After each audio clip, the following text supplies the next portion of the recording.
Anyway, finally we actually talk about players. A lion. 3 offenders, Aaron Hernandez, R. Kelly. No, I'm just kidding. I'll start defense. That's what I'm most excited to see. That's where the Detroit Lions need to improve the most.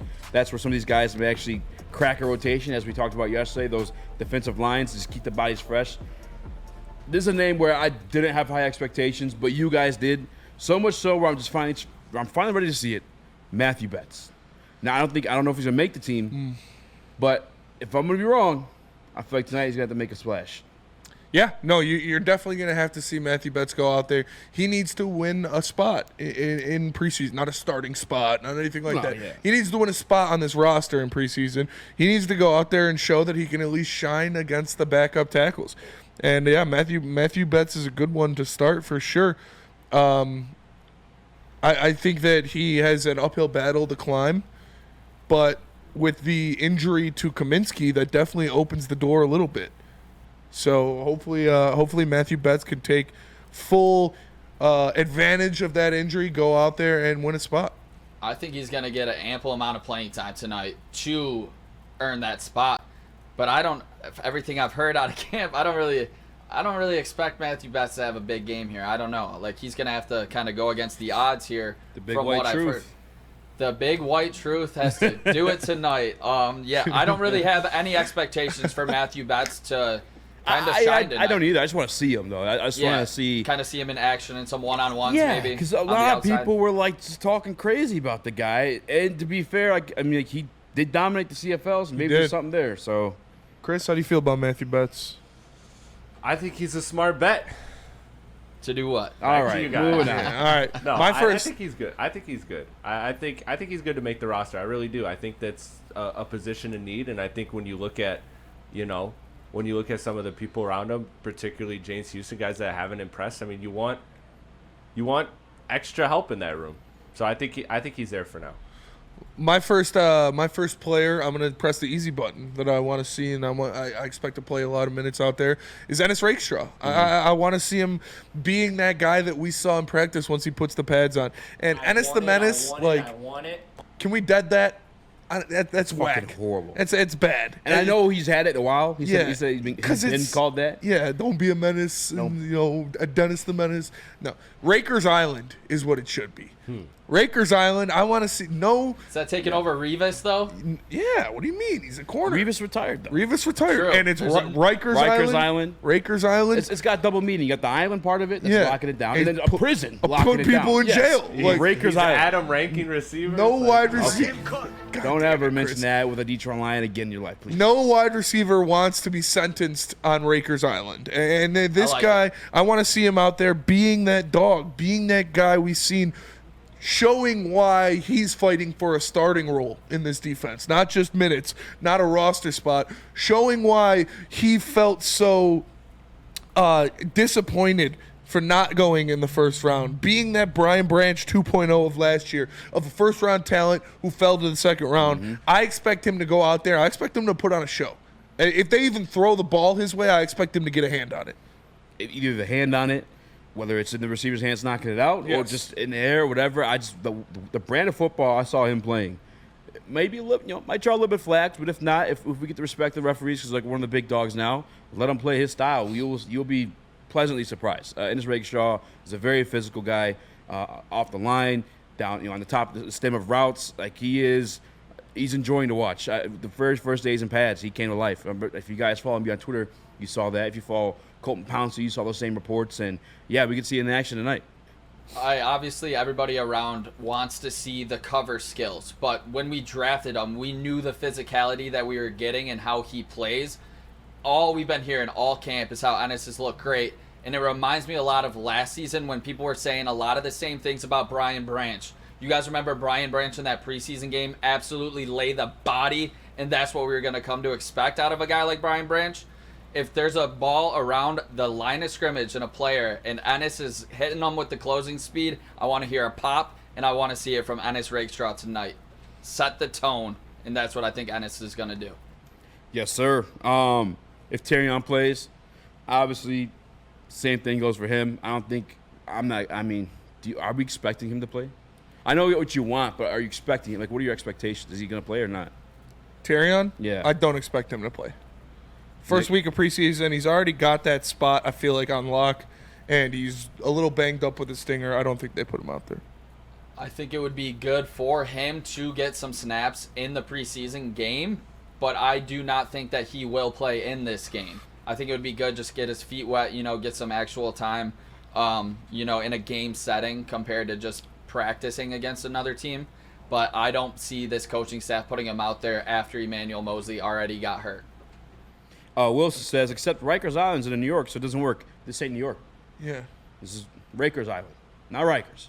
Rikers Island resides here in Detroit. Rikers Island is in Detroit. And you can pack it up, take on the road, too, if we're visiting. And so I guess tonight it will be in New York, yeah. Okay, obviously if Terrion plays, yes, him. How about Broderick Martin? A guy I'm excited to see just because he's obviously did the work to trim down his body. Yeah. I just want to see if he's able to actually play that nose position. He's fell down the depth chart to Kyle Pico, which I know that caught some people by surprise. But if you listen to Dan Campbell through some of these press conferences, he still sounds like he's going through a little bit of development. But I want to see if he's made the strides. Broderick Martin, we didn't get to see a lot of him last year. Now, preseason, game one, give me some Broderick Martin. Yeah, I'd like to see that a lot. I'd like to see the body transformation. Hopefully that helped. Hopefully the tutelage that he's gotten already from Terrell Williams is helping him, keeping his pad level low, getting off the ball well. And again, this is a guy that was drafted high for a reason. I expect him to be a handful for these second-string guys, for these guys that aren't going to be starting for the New York Giants. I expect him to go out there and to have his way with those interior defensive linemen of the New York Giants. So I would love to see Broderick out there having a good game.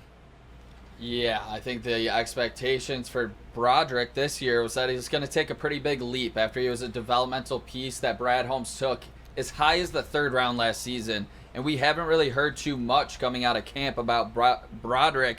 And, obviously the body transformation, he was pulling extremely heavy machinery.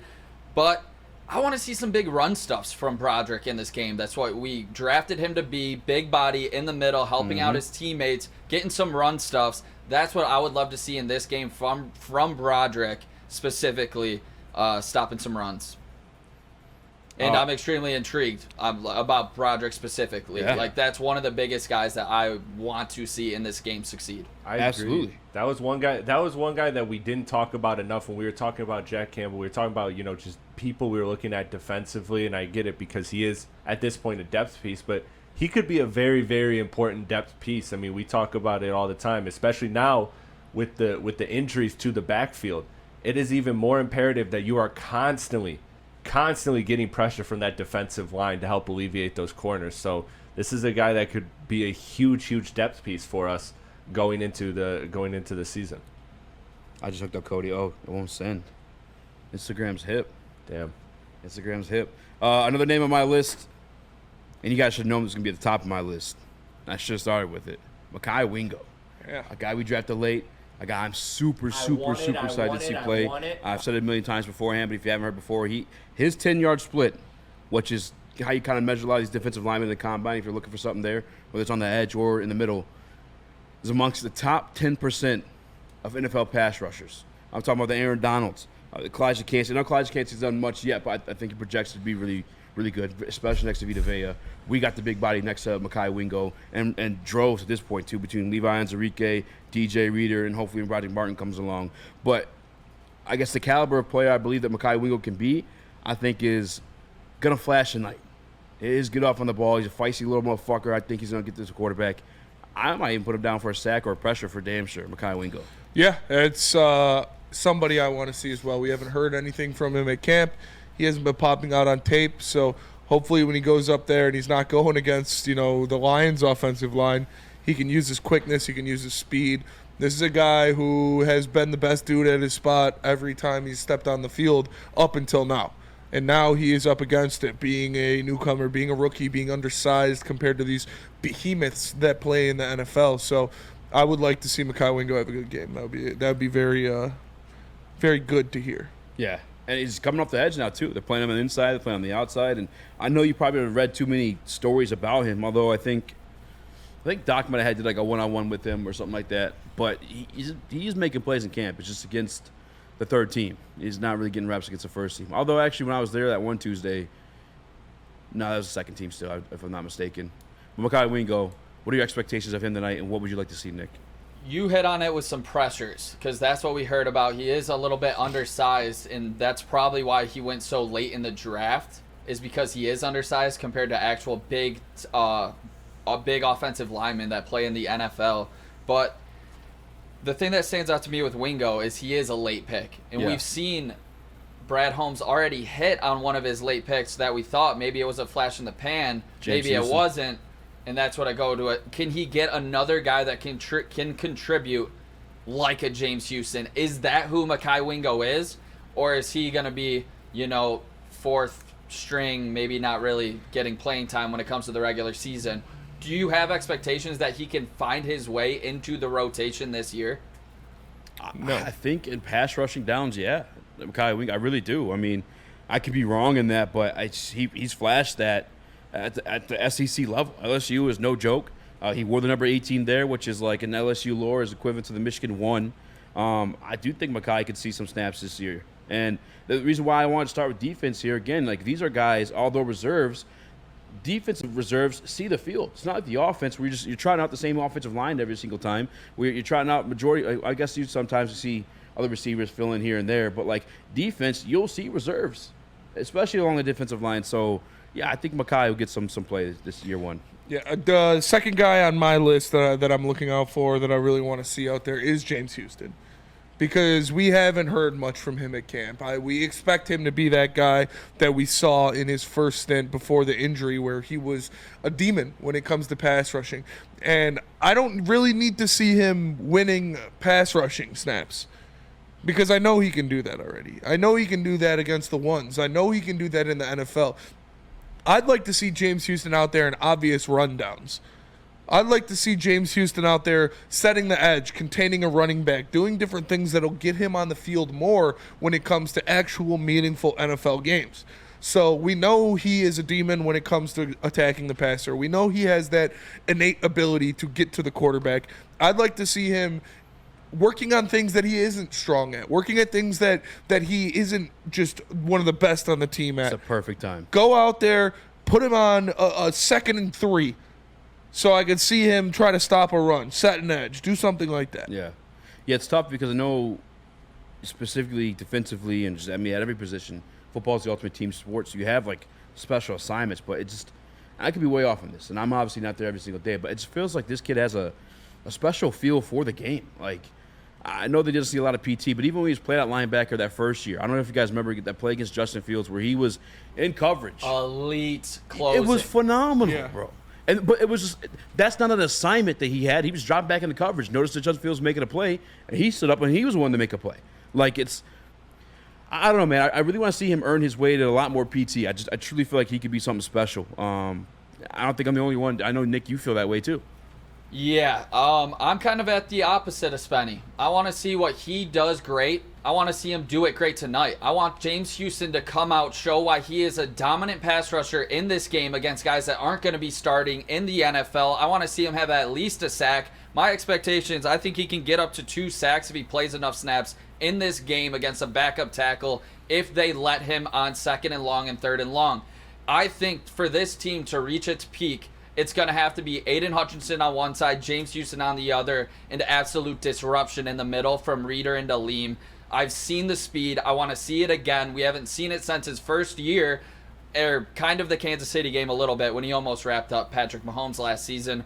But I want to see the elite speed that we saw in his rookie season shine through tonight, because even if he doesn't play first down, I'm okay with that. If he never plays a first down in my life, that's okay with me. But if he can still be elite, getting to the passer, the quarterback, I think there is still a place for that in this team, and I think it's an extremely important piece that we still don't know if we have yet. Chris, you've been campaigning for a big year for Houston. Yeah. How you feeling?